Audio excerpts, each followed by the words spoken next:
sababa du'aa'i diigamin masgida kudha sagal magaalaa Shaggar keessatti godhameef.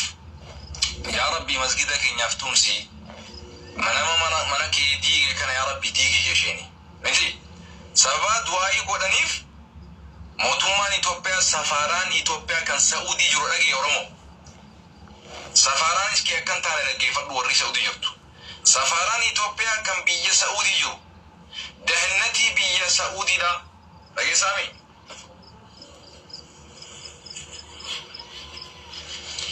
Dahannatii biyya Saudi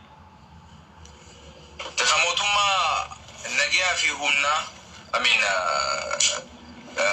walqabatee safaraan imbaasiin Itoophiyaadha kan biyya Saudi jiru Sheikh Abdussalam Kadir Hissu akka hidhamu ajaja itti baaste jechuudha. Kanaaf dahannatiin biyya Saudiidha guyyaa kaleessa salaata asrii booda harama keessa Sheikh Abdussalam Kadir Hissu bakka inni masjida harama keessatti argamurraa fuudhanii hidhan jechuudha.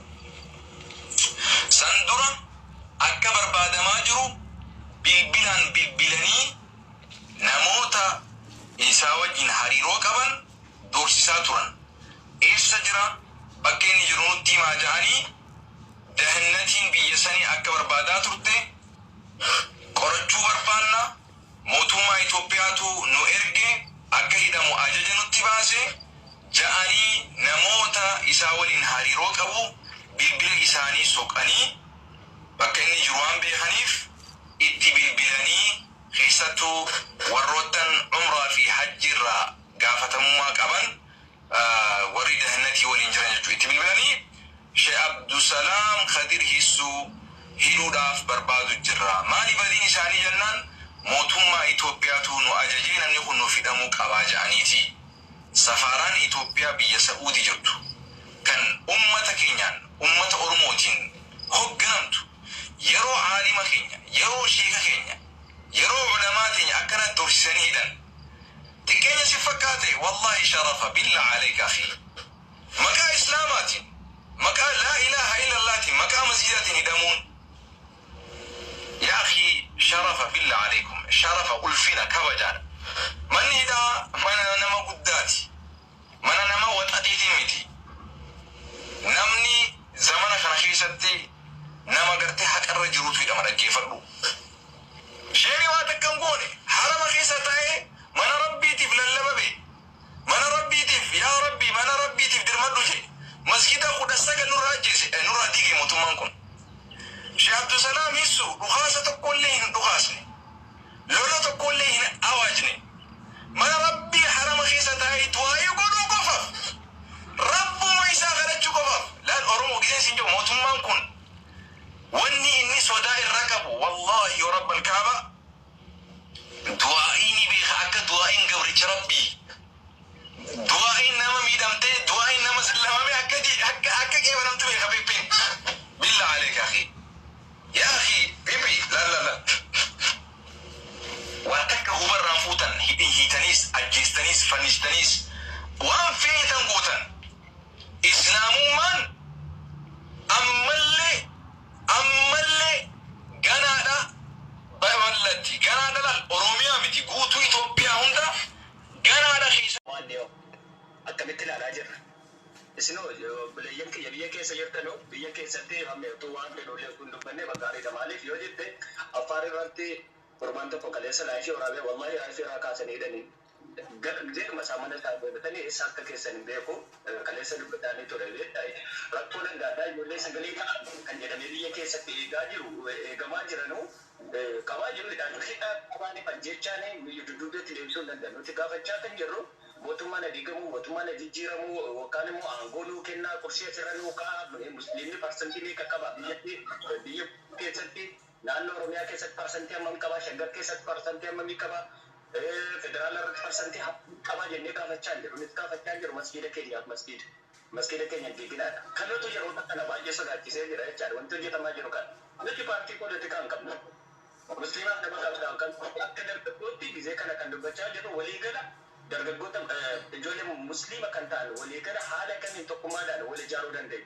for example يوم ستة غرين أرثوذكسي توالو نبغى كم ده ميلونا كم ده generation غرين تكو كابويتا كم بيتة سكاس أشيكسا oromo amara tigre walita jene jaram satam wanta korrette kan orthodoxi sankara campaign sakkas akka muslimatti yo ilaalte taate oromummaa yoo ta'e oromummaadhaaf kan iyyuu muslima qofa argita kan muslimni oromoo akka oromootti muslimni oromoo maallaqa buusuuf iyyuudha bootaa yoo gaafa aangorratti rageenyu kan hin jiru olii gadi naannoo oromiyaa kaasii amma federaalaatti lakkaa'uu dandeessi hin jiru ijoollee deengadaba alamu sabbataa irratti kan hojjetan burraayyoo irratti hojjetan keessaa na dubbachiisaa ture dubbataa ture jechaadha Jero bida anggo ke sajero jeta nusate jolle muslima acara ta fani jero acara ti jaram si jero le muslima akkana bade jero akkuma beetu da jecha ala ke min garaka bitti gemu dandenya akkana ti garfi ta demna azana yo an azanan jedam ta yo masjid di ganta yo madrasa qur'ana jolle ga imana fa ka albaratan ta mal nu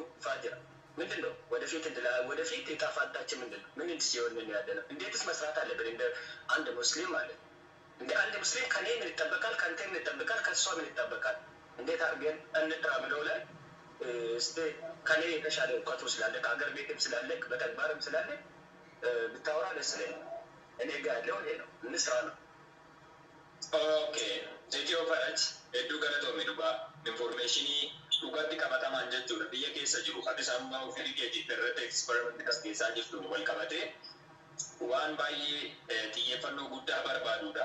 Biyya kana keessatti ammas yoo ta'e jedhe uummanni keenya kan gaafachaa jiru mootummaan akka lammiileetti jechuudha ajaja inni dabarsee jiru uummanni kun didee yookaan ammoo rakkoo biraa uume osoo hin taane. Akkuma hordoftoonni amantaa ortodoksii mana amantaa san naqanii kaa'anii achitti waan waaqni isaan ajaju achitti raawwatanii ba'aa jiran musliimnis mana amantaa isaatti yookaan masjiida isaa sanatti jechuudha rabbii kiyyaaf sagalee rabbii kiyya kadhadheen deebi'aadha malee achi keessatti waa'ee diigumsa mootummaa achi keessatti waa'ee eenyu aangorraa ba'uu eenyu aangorraa haquu wanti dubbatamu tokko akka hin jirre isaanis jabeessanii beeku jechuudha. Islaama jibbuun mirga isaaniiti ammas wanti uummanni keenya gochuu qabu. Islaama jibbuun mirga isaaniiti garuu jibbiinsa qaban sana hojiirra oolchanii mana amantaa diiguun yakka guddaadha jechuudha. Because Muslimichi Islamni biyya kana jechuudha siigalee mana nuti akka isaan jedhan Madagaskaarii jedhanii maqaa oromoo waaman kana Madagaskaarii irraa Keeniyaa irraa dhufe garii namuu biyya arabaatti deebi'aa jira. Amanticha nu bira dhufe malee nuti asumatti dhalanne abbootiin keenyas asumatti dhalatan malee Yaman irra yookaan Kuwait irra yookaan Saudi Arabiyaa irraa si dhufe asumatti dhalatan amantichi dhufe amantichi itti tole falaasamni amantichaa isaanii fudhatama qabaate itti amanan ittiin jiraataa dhaloota irraatti qaqqabsiisan jechuudha. Isaan sirna jennaan biraan jiru kana jabeessanii hubatu jechuudha.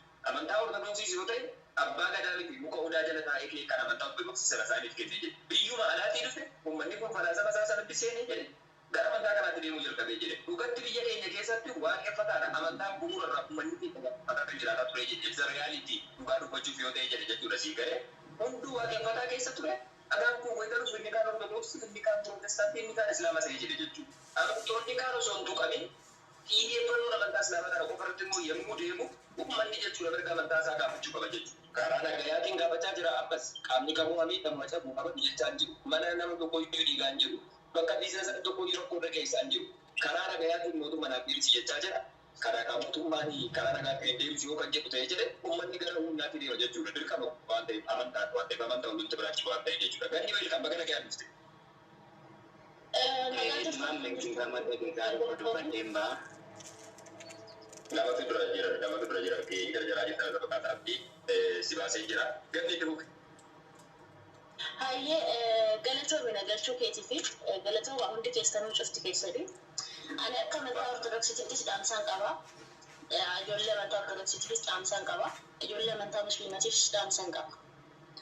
Kan koo irraa hinka ijoolleen keenya warri har'a shimallis profaayilii godhatanii goota keenya leenca keenya jettanii cabarratti caba biyyarratti daa'idaa jirtan rabbi sodaadhatii qixxaa shimallis kanuma diroonidhaan biyya fixaa jiru san kanuma shawaalal haadha shawaa ibiddaan gubaa jiru san haadha wallaggaa ibiddaan gubaa jiru san haadha arsii ibiddaan gubaa jiru san shimallis sanarraa isin gootanii amantaa muslimaa nageenya abboo amantaa muslimaa bara aangoo qabatteen beektu ilmi muslimaa tokko aangoo qabatee beekaa biyya Itoophiyaa kana keessatti amantaa muslimaa maal isin goote maal isin goone bara jiraachuu ishii malee Mama wanni gootin jiru. Aangoo qabattee aangoodhaan biyya diigaan jirtu. biyya bushaa biyya mana qaraan jirtu. Kan biyya mana qaraa jiru dura irraas kaasee han biyya qalaa han biyya muraa ture. Kanuma amantaa keenya hordofuudha. Amantaa musliimaa homaa hin goone. Mirga isaatiif falmachaa jira, amantaa isaatiif falmachaa jira. Eenyumtu amantaa isaatiif hin du'aa, eenyumtu amantaa isaatiif hin wareegamu. Kuni waan lubbuu waan ta'eef. Warri Shimallis piroofaayilii godhatanii jala deemtanii itti cabsi. Maaloo godhi jettan kuni isin amantaa hin qabdanii rabbi sodaadhaa obboleewwan keenya wajjin addaan nuuf kuchinaa. Obboleewwan keenya du'aaf jiru wajjin qabnu, Oromummaa waliin qabnu, dhiiga waliin qabnu. Kan namticha mataa karkaroo namticha mataa booyyee gubbaa godhatanii addaan nu baasinaa taa'aa isiniin jedha. Akkan tana Oromoo Ortodoksiititti jechuudha. Shimallis kanuma haadha Oromoo gubaa jiru sani, kanuma haadha Oromoo ajjeesaa jiru sani ibidda itti roobse. Ijoollee musliimatii waan hin jedhu ajandaa gandaa keessaa bahaa amantaa keessanii falmadha. Dubbiin dubbii amantaa taatee jirti waan ta'eef. Kuni tuffiidha. Tuffiin daangaa darbeera. Mootummaan naannoo Oromiyaa ibsa inni deebisee argitanii jirtan majlisaa. Shororkeessaa jedhee shororkeessaa eenyu? Shororkeessaan kan mana amantaatitti diroonii qabatee deeme moo lakkii mana amantaa kun harkaan tuqinna dhiisi kan jedhedha shororkeessaan. Tuffii argama. Jarri tuffii gubbumarraa tuffii qabdi. Kaayyoo isaan qaban ani hin beeku. Biyya isaan ijaaran ani hin beeku. Mana rabbii akkasitti dhaabatanii diigan baay'ee nama gabbisiisa, baay'ee nama saalfachiisas. Bara ilmi Oromoo tokko aangorraa achi ol bahee waan akkanaa hojjetu isuma dhugaan sin jedha. Gaddi kana caalu sin jiru, cabni kana caalu sin jiru. Jarri duriituu kana angoonii bara. Biyya ajjeesaa turani, ajjeesaa turan. Cunqursaa turani, cunqursaa turan. Garuu amantaa diigaan ture. Nama ajjeesaa turan malee. Kuni tuffiidha. Kanaaf ijoollee musliimaa rabbi jaa isaa gandummaa tana booddee itti deebina. Gaafa wanni kun qabbanaa'ee wanni kun nageenya argate itti baana. Ammaaf sagalee keessan amantaa keessaniif sagalee ta'a. Yoo amantaan jiraate isinis kan jiraattan. Yoo amantaan jiraate wanni hunduu kan jiraatu. Bakka deemtanitti sagalee keessan dhageechifadha. Ammoo aalamni akkasin dhageechuu dhufu jedha. Duuba bahaayii jechuun sun dhufuu waan hin oolle warra jedhee ilaalu. Amantaan musliimaa maalirraa dhufe jette jijjiin afaan balbalaa ta'a. Achi jala taa'ee kan nama 200 ilaalaa ture. Ishee odoon ta'in nama 200 jala taa'ee dhaggeeffatu sanan qaabbadhe beekta. Namni achana jiru sun immoo Oromoodha siif gala. Ishee miti kanan qaabbadhe. Nama achana jiru sanan qaabbadhe. Amantaa kamuu biyya ormaati irraa dhufte garuu kan amanaa jiru Oromoodha. Kan amanaa jiru lammii Itoophiyaati. Waan federaa dhufu feetu dachii irraa dhufu feetu samii irraa dhufu feetu akka acharraa dhufu garuu kan amanaa jiru nama. Ani biyya kanaa biyya musliimaan jira. Biyya musliimaan jira. Garuu maalillee kan mormatti hidhattee jirtu kun naan hin jaallu. Iddoo salootii kiyya hooteedhaan illee bananii tollaanan. Mirgi kiyya akka kanaa eegalee biyya ormaatitti jechuudha. Mirga amantaa kooti. Akkamittiin taate biyya kootitti mirgi amantaa kootii naaf eegamuu dida. Eessa naqee koo amantaa koo gaggeeffadha qaba. Silaa erga biyya ormaatti kana biyya arabaatitti biyya musliimatitti. Biyya musliimatitti mirgi kiyya naaf eegame. Gaafa sama kiyya kophaatti nyaata naaf bitame. Iddoon dhaloota kootii kophaatti naaf kenname. Waaqa koo galateeffachaa jira. Duuba biyya kootitti bu'uura hin ta'u. Dubbiin akka guddoo kiyyaaf ta'u barjilaali mootummaan biyyii jechuudha yaadumatti dabaluudhaaf yaaduma kan makaafte kan irratti jechuudha. Biyya Dubaayin turenis olmost ijoota 5 dhufee jedhamanii biyya Dubaayii kana ture waggaa 7 fi biyya Imaraatii jechuudha biyyoota Arabaa keessatti jechuudha. Lafa guddaa irratti jechuudha hektaara baay'eedhaan jechuudha charchii guddaa ta'e jedhe tokko jaalsifachuudhaaf gaafii mootummaa biyya sanaa gaafatee osoo charchiin jiruutii barbee kiristaanota ortodoksii amantaa ortodoksii hojii harka qaba biyya sanaa. Charchiidhaaf lafa nuuf kennaa jennaan mootiin biyya sanaa lafa kennee fi charchichi biyya isaa jira jechuudha mootummaan biyyi. Garuu biyya keessatti biyya keessatti garuu masjiida rabbiitu dhiigama kan musliimonni as keessatti farankaa biyya shanii jedhaa walitti buusanii ijaarratan kana jechuudha. Kana siyaada keessa galchaa akka dubbatu jechuudha. Yaa sirriidha Abrahaama har'a eebba jira har'a abboonni amantaa ortodoksii biyya Itoophiyaa irraa dhufanii biyya Dubaayii jiran eebbarra jiran. Biyyi ormaa haga kana laal uummata Itoophiyaa kabajee mirga koodhaaf eegdee akkamittiin mootummaan biyya bulchu tokko mana rabbii akkanatti diigeetumatti dhaabateetuma barani yoo seera dhalallee ta'e seera dhala jedhee yoo inni mootummaan dhala bahuu hin dandeenye yoo seera dhala jedhee akka itti fakkaatetti kun seera dhala jedhee ilaalu dubbadhu garuu wanni kuma seera dhala jedhee abbootiin amantaa jiranii bara. Ulaagaalee fi kan guuttatan jiranii bara. Abbootii amantaa yaamee bakkee kana waan kanaaf hin barbaada. Bakkee kana sirreessuufani iddoo kana isiniif hin kennu meeshaa keessan keessaa horadhaa. Oduu jedhee abboota gaafate ani osana habiibi rakkoon hin jiru bar kun hunduu dhufu garuu oluma ka'eetuma hanachi keessa jiru sun qaalii rabbii kanarra jiru san oluma fuudheetuma yoo irratti akkasitti diigu har'a nu profaayilii godhannee goota keenya yoo jedhu maaltu sitti dhaga'ama dhiiroo baay'ee nama gaddisiisa baay'ee nama cabsas laphee nama rabbi sodaadhaa taa'aa isin jedha nama amantaa qabu namni amantaa qabu amantaa namaatti hin qoosisuma dhugaan isin jedha namni akka rakkootu kun amantaa mana amantaa hin qabne seexanaati seexana ani mana amantaa muslimaa anaaf dahoo kooti obboleessa koo haqan keessaa qaba dahoo kooti biyya kooti waan ta'e namni haqa keessaa qabu immoo akkanattiin harka itti diriirsee goshin jedhu ofii keetiif of ilaalee dhaabadhutu goshin jedhi obboleewwan keenya illee addaan kukkutina obboleewwan dhiigaaf turoon irraa qabu addaan kukkutina obboleewwan boodha tokkotti awwaallamu obboleewwan qabsoo oromootiin guyyaadhaan dheeroodhaan hojiin ajjeefamnu addaan kukkutina isin jedhu kanaan isin jechuu barbaada waan baay'ee nama gaddisiisu miidiyaan qorree jira akka duraa isin Asumaan jechuudha wanti isin jechuu barbaadu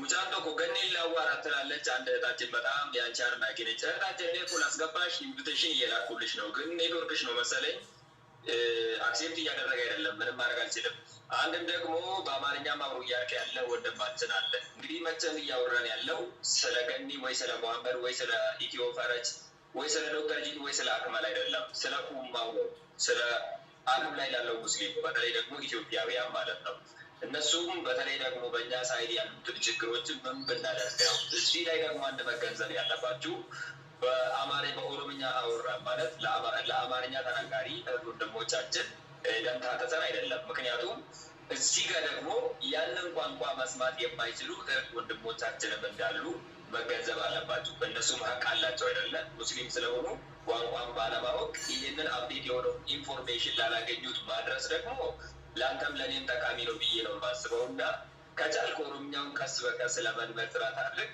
አለዚያ ደግሞ በመሀል እንደዚሁ አንዳንድ ነገሮች ካሉ ሼር እናደርጋለን በአማርኛም ችግር የለውም ለማለት ፈልጌ ነው ያው ስለ ዲኑ ነው አሁን ላይ እየደረሰ ያለውን በተለይ ደግሞ የመስጂዱ ፈረሳን ተከትሎ ያሉት ነገሮችን እህታችን ገኒ ሆሮ 430 የምትለው የኦርቶዶክስ እምነት ተከታይ ነች እኛ ደግሞ ሌሎቹ እዚህ ጋር ያሉት የእስልምና እምነት ተከታዮች ናቸው ሃይማኖታችን የሌሎች ሃይማኖት ሲበደል ቁጭ ብላችሁ እዩ ብሎ አያዘንም እና በቻልን መጠን ተጋግዘን ይህን በደል ሁላችንም መቃወም አለብን የሚለው ነው እሷ እየተናገረች ያለችው ገኒና የኦርቶዶክስ እምነት ተከታዮችም እዚህ ጋር ከሙስሊሙ ጎን እነሱን ሳፖርት ማድረግ ወይ ደግሞ የደረሰባቸውን ችግር እንኳን ባታገዙ ሌሎች አጀንዳዎችን ክሬት እያደረጋችሁ ወደ ሌላ ነገር ሰው ፊቱን እንዲያዞር ወይ ደግሞ አጀንዳውን እንዲቀይር አታድርጉ በቻላችሁ መጠን የሌሎች እምነት ተቋም ሲነካ ኖ ብላችሁ መንግስትን ከዛ ስህተት የሚመልስን ነገር ማድረግ አለባችሁ የሚለው ነው እዚህ ጋር ስፕሪድ እያደረግን ያለው ለማለት ፈልጌ ነው ወንድማችን አንደታችን ወንድና ሴት ይቅርታ ግን ስም ስለሌለው እንግዲህ ይቅርታ አድርግልኝ ገኒን ለማድረግ ነው ሰላም አለይኩም ወራህመቱላሂ ወበረካቱ ወአለይኩም ሰላም ወራህመቱላሂ ይቅርታ ሴት ነሽ ወይ ስለይታው እዚህ ጋር ዩዘር 77 ይላል ዳሪ ጋር ስላልገፋኝ ነው ይቅርታ ቀጥይ ማሜ ይፋማ ቶኪነም ብራቲን ገሌቲ ከንኮነ ሴት ሱዲናን ገኒ ዱብሱ በርባሪ አባኒ ዱብታ ነውቴ አንደው ራስ ያደረገ ከነማ ብራቲን ኪቦርድም ደዮከና አዳማ ወጣበለ ከጎዋን ዱበታሙ ረገኝ ይማ ወለጀሉም ነድሩ ነገኒ ነምነቱ ይፋማ ይፋማ እድሩ ጋይስ ገኒ ከንኮ ሄዱ ሲጃለዳ ሀርባ ሚቲ ዋያ መንታ ሙስሊማ ዱበቴ ሶንተይኒ ዱራኑማዩ ሄዱ ሲጃለዳ ሄዱ ተበለ ገለቱን kan akka keetii kana nuuf baay'isu jechuudha. Yeroo hundaa tokkummaa Oromoo irratti dalaydii isin hundumtu jechuudha garuu kan isin adda. Amantaa namaatiin buutuu saba namaatiin buutu jechuudha. Oromummaa jabeessiti. Garuu haa ta'u malee amma nuti warri wal arrabsaa jiru maqaa jijjiirannee bakka dhugaa dubbatanitti dhugaa jenna dhaqee koomentiidhaan sirriidha tikikkil jenna. Bakka ammoo wallaalaan kenna waan hin taane dubbatuttis ammoo dhaqee numatu dhaqee sirriidha dhugaadha jenna. Namni walitti waa buusaa jiru kuni warra tiktookii akka maqaa jijjiiratee koomentiidhaan islaam tikikkil isin tikikkil ka jedhu kana warri wal wallalchiisaa jiru jechuudha. fakkeenyaaf mucaan kaleessa maqaa Kadiir jedhate keessaa maqaan isaa tokko biratti jennee osuma waa'ee amantaa kana wal mari'achaa jirru maqaan isaa Kadiir jala kana koomentiidhaan salaamu aleekum jedhee eegale. Achumaan nutis waalaikum salaam jennee deebisneef koomentii jalatti maal jedha baga diigame har'as horiis machiin hin diigama ganaa isin diigamu ni jedhu. Amma namni kun maqaan isaa Kadiir salaamu aleekum jedhee eegale. Maal jennaan kanaan kana waliin jira. Wallahi namni maqaa obboleettii yaada gaddaa godhuu kiyyaaf dhaabbachi namni maqaan isaa Kadiir ta'ee yookaan Jamiilaa ta'ee yookaan ammoo Umar ta'ee fi Islaama jechuudha. Sii galee tiktooka kana jechuun waa baay'ee argaa turre jennee namoota maqaa isaanii faannoo Yuusufnaa jedhee ka'ee maqaan isaa garuu inni dhugaa garuu ijoollee Oromoo waan miidiyaa kanatti namni feekii hojjetee waa hedduu ajandaa garaagaraa keessa uffata waan ta'eef kan akkasitti xiyyeeffannoo godha. Inni kana sirriitti jechuudha wanti jechuu barbaadu dhugaa dubbachuuf ati fakkeenya obboleewwan keenya baay'ee ta'ee dhiyaatan akkatti yeroo baay'ee sin arga viidiyoo ati dabarsitu jechuudha. Dhugumatti namni amantaa isaatiif qaba jaalala qabu amantaa namootaas yeroo seeraan ala dabni irratti dalagamu yoo jedhu because amantaa isaatu akkasitti isa gorsa waan ta'eedhaaf dhugaa dubbachuuf yoo ta'e jechuudha sii galee. Kanaaf ani wantoonni ati miidiyaa irratti gaggeessitu yeroo baay'ee viidiyoolee kee baay'ee jala deemee ilaala hedduu isaa jechuudha. Baay'ee jechuudha waan niwutiraal ta'e waan bakka qofa qabatee deemu jechuudha. Bakka yakki dalagamee jedhe amantaa ortodoksii keessa ta'u amantaa musliimaa keessa ta'u obboleewwan keenya yakka akkasii dalagan illee ati dhiisi jechaa jechuudha. Akka manguddootti yeroo baay'ee waan gargaaru iyyaa bara boora darbaa iyyaa biyya keenya kana. Sababa kanaaf jechuudha hedduu galatoomuu namoonni xiyyaa baay'atan namoonni dubbachuu qabu amantaa namootaa amantaa kabaja gochuuf dirqama hordoftoota amantaa biraa yookaan amantaa nama biraatti deemuu qabu. Inni jedheenumayyuu amantaa namoota kabaju kan isaa kanas kabachiisaa jira jechuudha. Gabbii nabi Muhammad sallallahu alaihi wasallam bakka namoonni itti amanan xiqqeessinaan yoo amantaa keessatti xiqqeessu. Because gaafa amantaa isaanii xiqqeessu baay'ee xiqqeessu illee kabajaa fi jechuudha galee. Kanaafuu adas jechuudha wanta dhibboon dhaloota hedduudhaaf fakkeenyaa viidiyoon marqoonis nama si dinqisiifatu kanatti fakkaata. Namoonni bajantaa kanatti dinqisiifatu deebisanii si'a bishaan kun dheerba dubbata.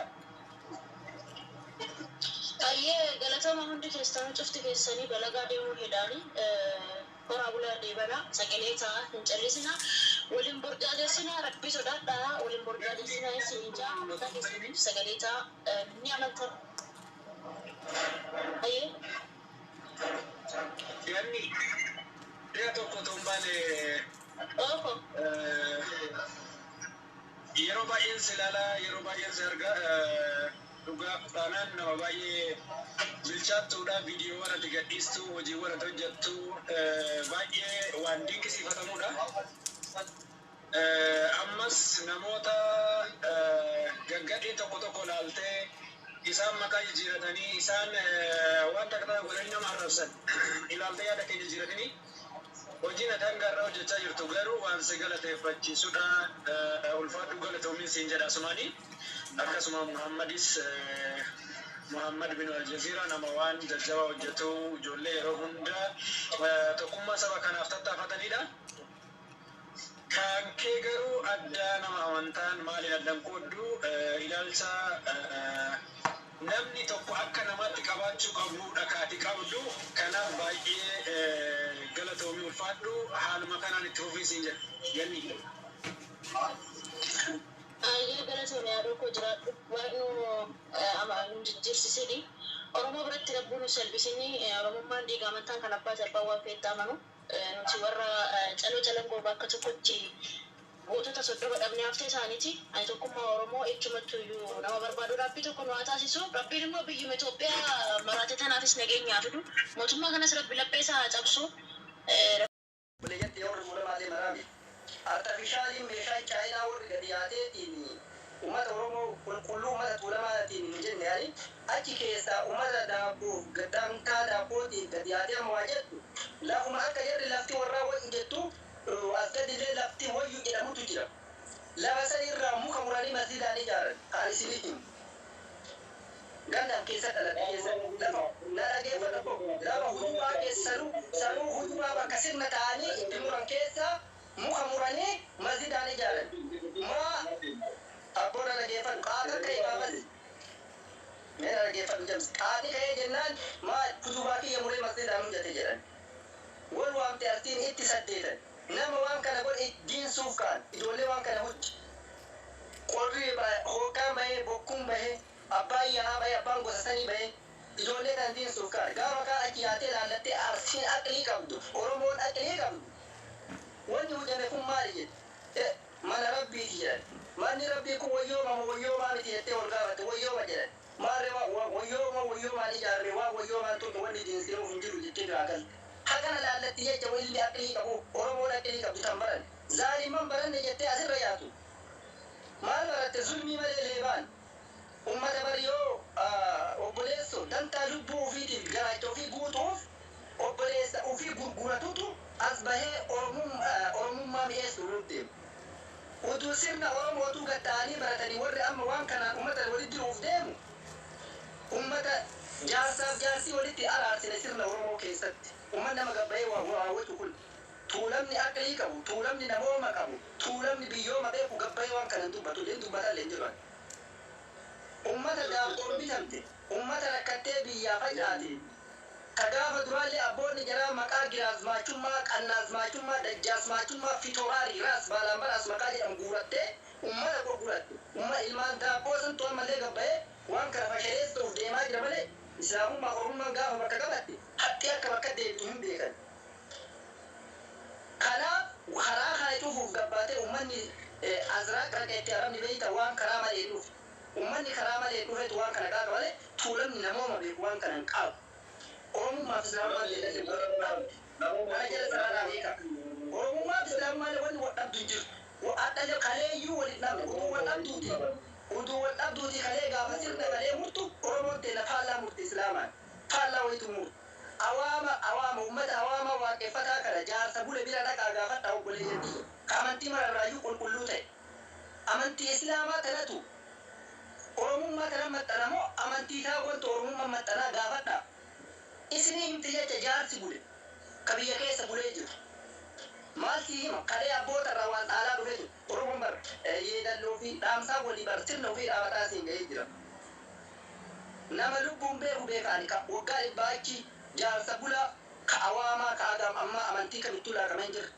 Yoo gaafatte sirna islaamummaatiin oromummaa kana akka hadiisa ta'an kana wal bira qabee himu. Oromummaa nama nu dhaachisuuf haasoftu daabboon. Waalaikum salaam wa rahmatullahi wa barakatuh. Wallahi niitiif dhiirsa ummata araarsuu hin dandeenye. Ummata niitiif dhiirsa addaan facaasu gabbayee sirra ummata addaan facaasuuf kaatu malee kaayyoo karoora jaraa galmaan haa ga'uuf oromummaaf islaamummaan teenya bakka itti waldhabduun hin jirtu. Umma ijoolleen Oromoo ta waaqeffataatis ta kiristaanaatis ta islaamaatis waan kana beeka. Haqqi haqa. Hadha dhoosita malee dhugaan boruun baatti. Hadha dhoosita malee dhugaan boruun baatti.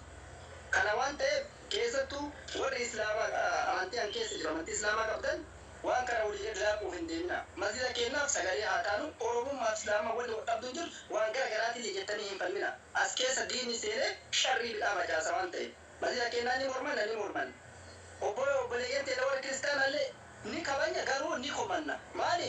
Sagalee nu ta'uu waan dhabaniif waan kana irratti waan nu gargaaruu dhabaniif kabaja isinii qabna komii garuu isinirraa qabna. Ana kanattiin ibsu. Kabaja namooma obboleeyyantii dhiiga kiyya isin kabaja. Garuu komii hoo?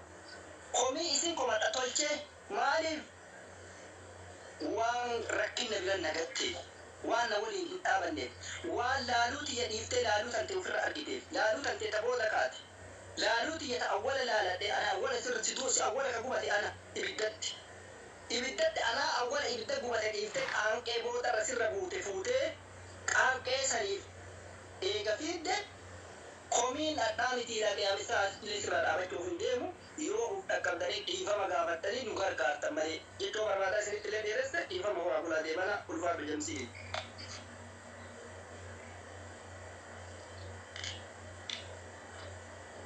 Ore galatoomatiin jamsi amma obboleessi keenya mabruuf yaada hedduu yaada bareedaa kaase dhugumatti amma obboleessi keenya jaalatamootu iyyuu Oromoo fi amantaalee kita wal dhabdu wayii jiru wayii dhiyeessuu barbaadeetiin ture. Mee akkamitti akka Oromummaa fi Islaamummaan wal dhabdu daanuuf hime baay'ee bareeda. Maaliif sammuu ilma namaa keessatti waa booda waan hafu nama waan hubanne keessatti waan hafu dhimmi sun illee addaan bahuun qaba waan hin taane wanni tokko garee dubbii hin taane summii hin taane facaasuun sirrii miti waan ta'eef osoo addaan nu baate jechuun barbaada tokko. Lammaffaa nubichaa miti sabni nubichaa miti waja'alnaa kuutuuban jee namni addunyaa jiru kun guutuun isaayyuu saba qaba saba irraa uumame qaba. عربة الله نورة زمن رسول ربي عليه الصلاة والسلام سبب جرا إثنان ليس بكي سبب جرا سبب قريشا أكسب موت يو زمن أما كان كيسة اللي بيجيبين فكين مصري وردا مصري كان كيسة سبب اللي ساتو كتاني ساتو واحد دو والقودن أمانتين إساني اللي كتة مسلم كتة كريستانا keessoo isaaniitti amantiin isaaniitiif jecha isaanii takka Suudaanii wal dhabuuf yookaan namoota iyyuu nama achi keessa ta'an wal dhabuudlee takka agarreelee dhageenyelee hin beeknu. Biyyoota kamuu keessatti amantii isaaniitiin wal qoodanii gara kan bahan takka agarreelee dhageenyelee hin beeknu tokko. Kenna kuni haala itti fayyadama miidiyaa kanatu faashina ta'eeti malee moo wanummaan mazza diigameefar manni ta'eetiniin maa umman mazinni keenya diigame jedhee gadi ba'eetiniin dubbannaan warrummaan saba sila yookaan ammoo iyyuu amantii biraa wanni dubbisu biraa hin jiru yoo danda'eetiniin jedhee bira dhaabbatee sagalee ta'uufiidha yoo danda'amuu afaan ofii cuqqaaratee ol deebi'ee taa'uudha malee nama miira keessa jiruu fi nama dhabeetiin miidhaa ofii dubbataa jiru gadi ba'ee afaan keessa dubbachuun sirriidha miti. Kanaafuu Oromummaallee irraa murquu hin danda'u, Oromummaallee kennuufillee hin danda'u. Garuu immoo har'a isaan uummata miidhamee yookaan uummata mazinni jaagoomee amantiin jaagoomee miira keessa galee gabbahee dubbataa jiru kana afaan keessa galanii gadi ba'anii dubbachuun sirriidha miti jechuun barbaada. Tokko lammaffaa gurbaa wayiitu waa dubbate jechamoo ana مسلم عربا إرى كريستان أورومو تلتي أنا جني مالي جنان أني إدري اللي كان ودين كابو كان كريستان أورومو سني أكاسو ممكن أسو كارالي ويندين بيجي عربا تقفيسي وجنجراتي أرامنتين كنا على كيس راتا إني كيا وكفتا أمنتين غرا أمة كابنا أمنتين راتي غاو مو إساتو أسو ani kan jibulee ta'e isatu bishaan natti qabaa jedhe. Isatu ammoo du'a kiyyallee isatu dura na awwaalaa jedhe kan muslima kaarama kan taate na awwaalaa jedhe. Kanaafuyyuu amantiin gara rabbii gara quraanaatitti al muslimu aqul muslimillee jedhamu kan natti aanu kan na oolchu kan waliin nyaadhu Oromoo kiristaanaa sanii jedhe jechuudha. Kanaaf wanni tokko wanti dhugaa dubbatamullee ni jira.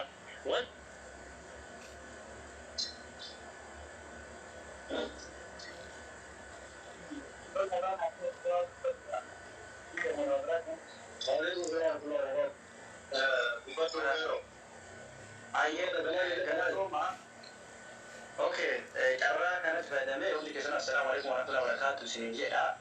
Dhugaa rabbiitti silaa waa baay'ee dubbannaa. Ani laayivii kanallee dhageeffataa jira malee haasaan jiru. Waa tokko jechuu barbaade dhaamsa mee dhugan torbe makara keessa gaafa guyyaa har'a jummaa torbe har'aati gaafa rakkoon waa'ee manchisaa irraa kan ka'e. Okay.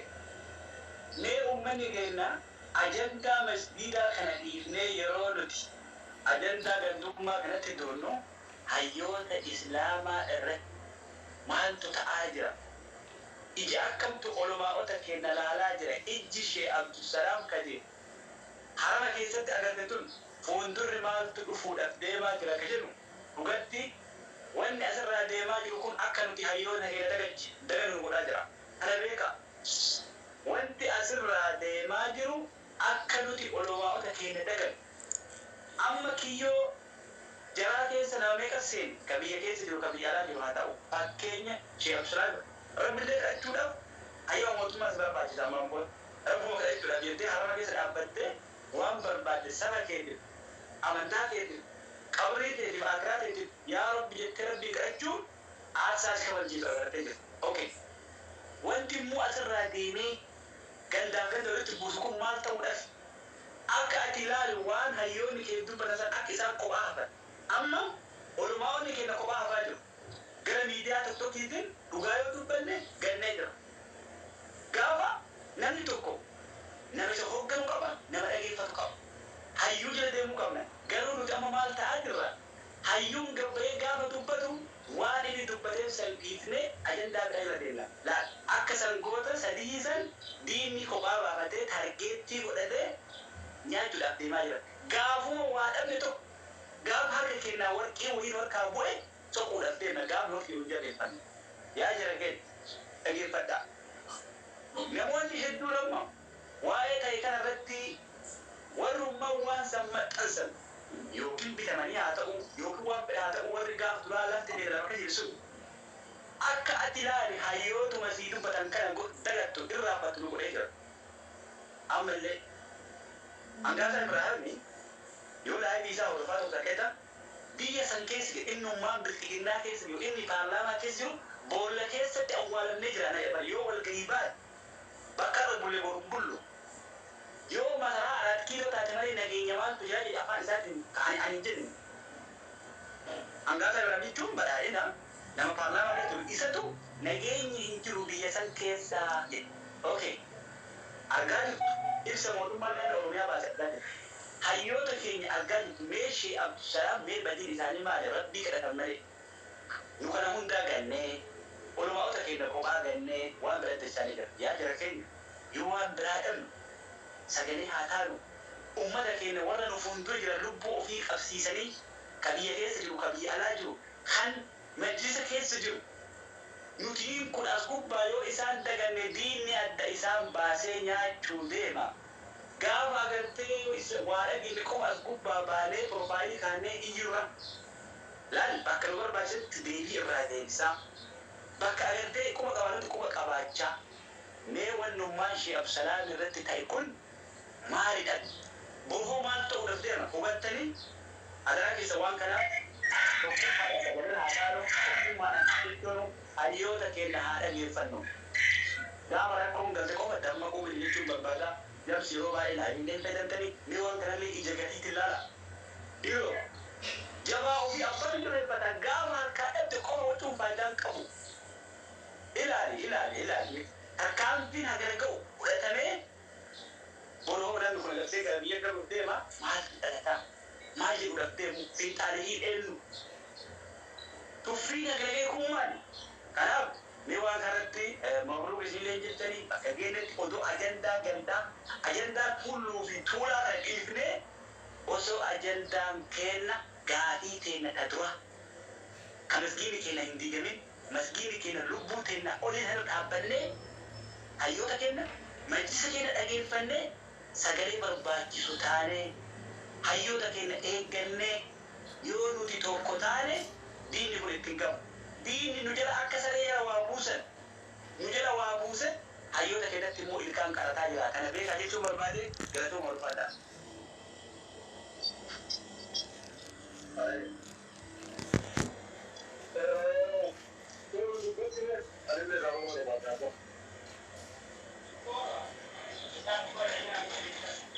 Ayyee keeroo yaada bareeda kaasanii namni darraa kennatanii gargaaratan. Eebbi dura deemelee immoo